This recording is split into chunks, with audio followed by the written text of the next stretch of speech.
इसमें कई सारे ब्रिजेस हैं, करीब 40 से अधिक तो ब्रिज बनेंगे, क्योंकि अपना जो मिथिलांचल एरिया है इसमें बहुत इकोनॉमी में बहुत बड़ा लाभ आएगा। अगर आप इस स्लाइड को आप देखें तो नॉर्थ बिहार में पट्टनम, फिर गंगावरम, इन सब पोर्ट्स के साथ नॉर्थ बिहार की कनेक्टिविटी हो जाती है। तो ये एक बहुत अच्छा ट्रांसपोर्ट कॉरिडोर नॉर्थ ईस्ट के लिए बनेगा।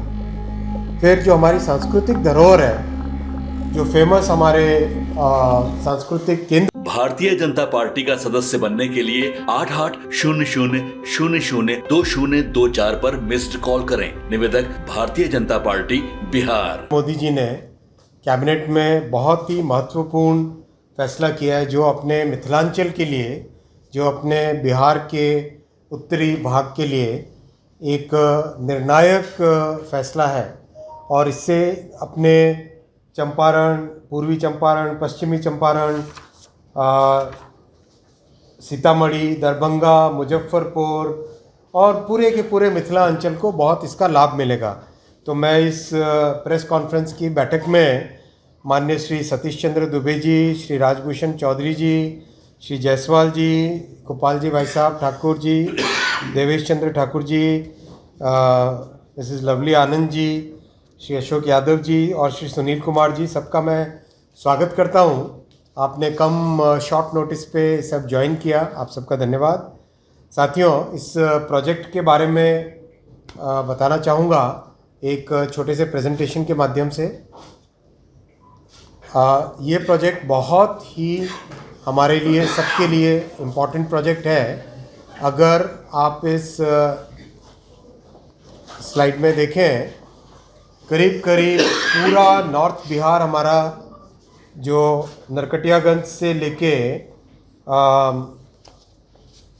रक्सौल से लेके सीतामढ़ी, सीतामढ़ी से दरभंगा और फिर सीतामढ़ी से मुजफ्फरपुर, ये पूरा का पूरा एरिया इससे कवर होता है।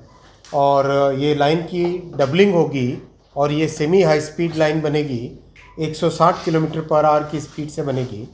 और इसमें कई सारे ब्रिजेस हैं, करीब 40 से अधिक तो ब्रिज बनेंगे, क्योंकि अपना जो मिथिलांचल एरिया है इसमें बहुत सारी नदियाँ, बहुत सारे छोटी और बड़ी नदियाँ आती हैं। तो करीब 3 तो बहुत बड़े ब्रिज बनेंगे, 99 बनेंगे मेजर ब्रिज और 200 से अधिक बनेंगे माइनर ब्रिज, यानी टोटल 310 से अधिक ब्रिज और पुल इसके अंदर बनेंगे। 160 किलोमीटर पर भारतीय जनता पार्टी का सदस्य बनने के लिए 8800002024 पर मिस्ड कॉल करें। निवेदक भारतीय जनता पार्टी बिहार। इन्वेस्टमेंट आएगा इस प्रोजेक्ट में। बड़ी रिवर है बागमती, इस पे बागमती पे बड़ा ब्रिज बनेगा।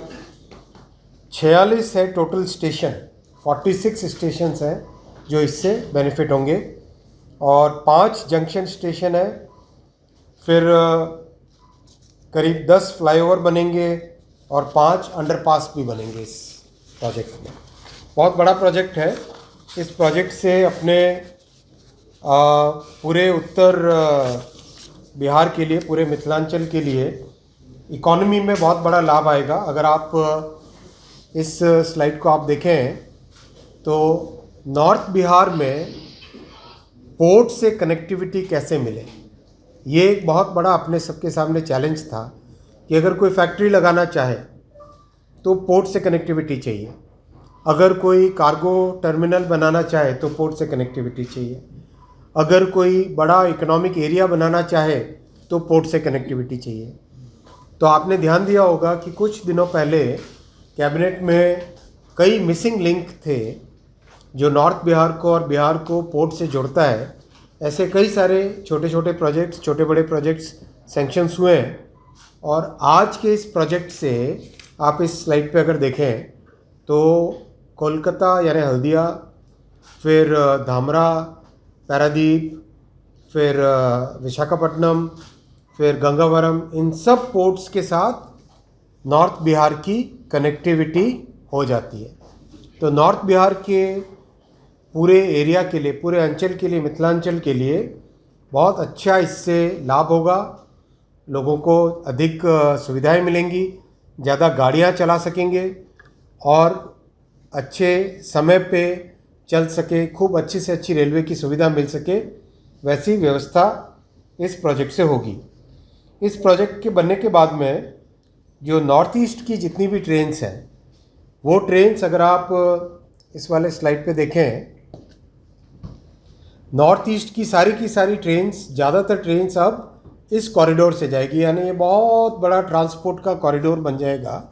आपको जानकारी है ही है कि नॉर्थ ईस्ट के साथ ऑल्टरनेट कनेक्टिविटी के लिए भारत सरकार, माननीय प्रधानमंत्री जी लगातार प्रयासरत रहते हैं। तो ये एक बहुत अच्छा ट्रांसपोर्ट कॉरिडोर नॉर्थ ईस्ट के लिए बनेगा। फिर जो हमारी सांस्कृतिक धरोहर है, जो फेमस हमारे सांस्कृतिक केंद्र हैं, सीतामढ़ी, माँ सीता जी का जन्म स्थान, फिर काठमांडू पास में नेपाल का जो कैपिटल है वो भी इससे जुड़ता है, मतलब उसकी कनेक्टिविटी एकदम नज़दीक हो जाती है। फिर जनकपुर, लुम्बिनी, कई जो इम्पोर्टेंट हमारे सांस्कृतिक केंद्र हैं वो भी इससे जुड़ते हैं। फिर भारत और नेपाल के बीच में जो व्यापारिक एक्टिविटी है उसको भी इससे बेनिफिट मिलेगा।